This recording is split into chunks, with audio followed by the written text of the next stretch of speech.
الرحمن الرحيم إن الذين قالوا ربنا الله ثم استقاموا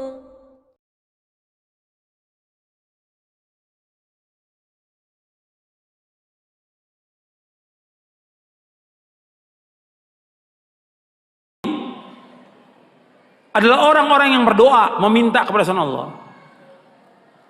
Kenapa mereka masih minta? Di Indonesia ini masih banyak gak orang yang berdoa meminta kepada selain Allah? Banyak. Mereka datang ke kubur-kubur yang dianggap kubur wali songo, dan kuburan yang dianggap keramat oleh mereka, kuburan yang kata mereka mengandung barokah. Nggak ada dalam Islam kuburan yang keramat, kuburan mengandung barokah, nggak ada di muka bumi, tidak ada sama sekali, nggak ada. Kemudian mereka datang ke sana. Seandainya mereka orang soleh, betul orang soleh, nggak bisa mereka mengabulkan doa. Nggak bisa. Mereka mendengar pun nggak bisa. Seandainya mereka mendengar kata Allah, nggak bisa menjawab. Kan di sini Allah sebutkan di sini, "Man la yastajibu lahu ilaihi", nggak bisa menjawab, nggak bisa mengabulkan sampai hari kiamat. Makanya kebodohan yang paling bodoh dan kesesatan yang paling sesat orang-orang yang datang berbondong-bondong ke kubur para wali untuk minta di sana. Kalau ziarah kubur boleh, perhatikan ini, jangan salah paham. Tolong perhatikan, dengarkan baik-baik, jangan salah paham.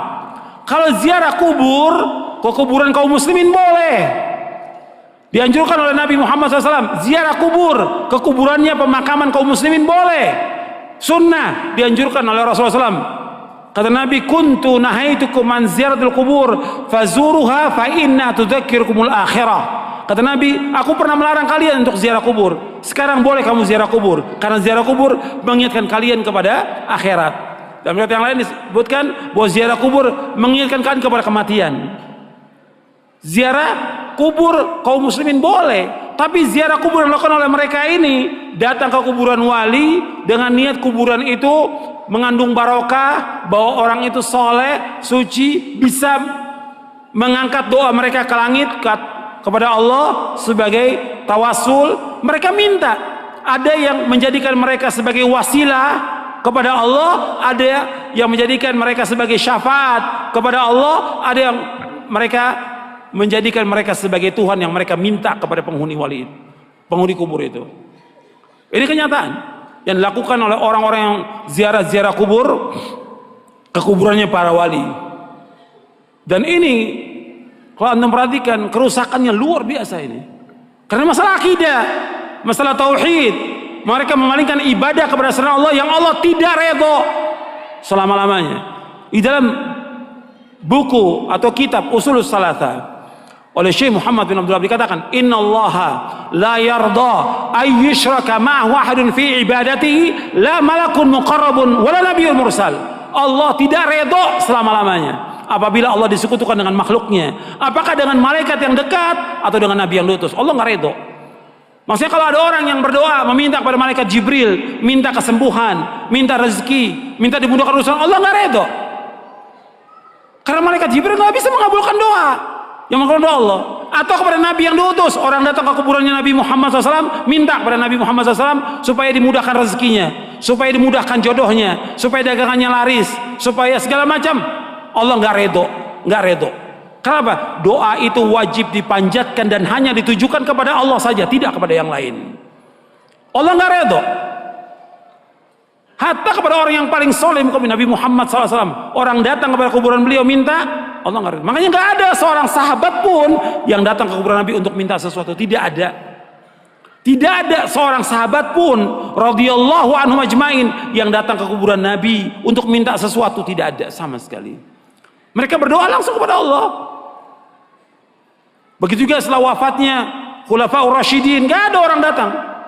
Tapi belakangan di abad kedua, ketiga mulai, siapa yang melakukan pertama kali penyembahan kepada kubur yang dikeramatkan pertama kali di muka bumi? Syiah pertama kali, laknatullah alaihim. Pertama kali Syiah yang menyesatkan kaum muslimin. Mereka katakan kubur imamnya, kemudian kubur Husain mereka sembah, mereka tawaf di situ. Itu pertama kali. Sunnahnya orang Syiah, sunnah sayyi'ah, sunnah jahiliyah yang mereka lakukan.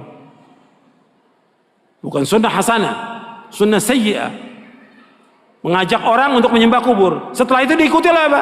Diikuti oleh yang kedua, tarekat sufiyah. Yang pertama Syiah, lanatullah alaihim. Yang kedua tarekat sufiyah, menganggap bahwa gurunya, syekhnya sebagai wali, sudah mencapai tingkatan yang paling tinggi sampai datang. Sampai syekhnya mengatakan di buku-buku mereka, di kitab mereka, kalau kamu mengalami kesulitan, kesusahan dan saya sudah mati, kamu datang ke kubur saya, kata mereka begitu. Ini sesat dan menyesatkan kaum muslimin. Anda melihat sekarang tambah banyak orang yang pertama kali mulai kuburan itu disembah, kemudian dibangun kubur di dalam masjid, itulah orang-orang Syiah. Nggak akan bertemu dalam Islam antara kuburan dengan masjid selama-lamanya, tidak akan ketemu dalam Islam. Adapun kuburan Nabi SAW itu di luar masjid.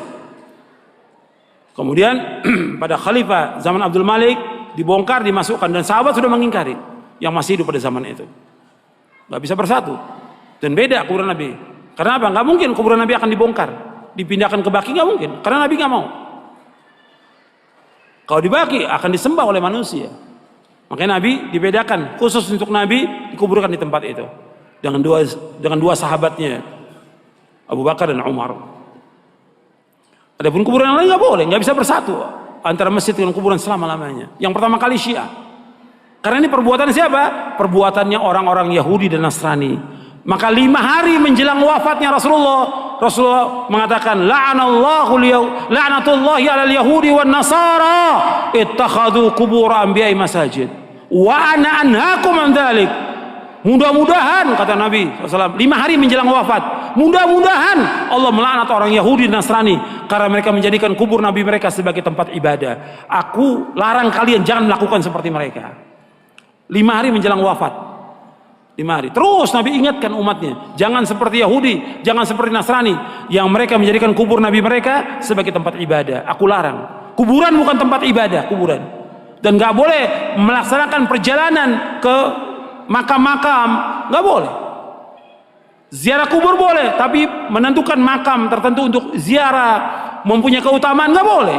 Yang punya keutamaan 3 masjid, masjid aja cuma 3 masjid dari seluruh dunia yang mempunyai keutamaan. Kata Nabi SAW dalam hadis yang sahih, ada di buku ini, la tushaddur rihalu illa ila 3 masajid, masjid hadza wa masjidil haram wa masjidil aqsa. Kata Nabi, enggak boleh mengadakan perjalanan dengan niat ibadah kecuali 3 masjid. Tidak boleh mengadakan perjalanan safar dengan tujuan ibadah kecuali 3 masjid. Pertama masjidku ini, Masjid Nabawi. Yang kedua Masjidil Haram. Yang ketiga Masjid Aqsa. Masjid aja nggak boleh. Ada di Bandung umpamanya ada masjid yang bagus, orang mengatakan bahwa masjid itu punya keutamaan, nggak boleh. Semua masjid sama. Masjid di sini di Pustai atau masjid yang lain yang dibangun semua sama. Ganjarannya sama kalau orang sholat di dalamnya, kecuali 3 masjid. Masjid Nabawi sekali sholat di sana 1000 lebih dari masjid yang lain. Kalau di Mekah, di Masjidil Haram, di Mekah maksudnya di Masjidil Haram saja, bukan di masjid yang lain. Di Mekah bukan, di Masjidil Haram saja itu 100.000 keutamaannya dari masjid yang lain seluruh dunia. Kalau di Masjidil Aqsa 250. Itu keutamaan yang disebutkan oleh Rasulullah Sallallahu Alaihi Wasallam. Kalau masjid yang nggak punya keutamaan kecuali 3 masjid, apalagi kuburan. Kuburan nggak punya keutamaan sama sekali. Makanya orang-orang yang datang dan meminta ke kubur-kubur, Allah menyebutkan dalam Al-Quran ini orang yang paling sesat di muka bumi. Antum catat tuh ayatnya, ya. Surah Al-Ahqaf, surah 46 ayat 5 dan 6. Ini dalil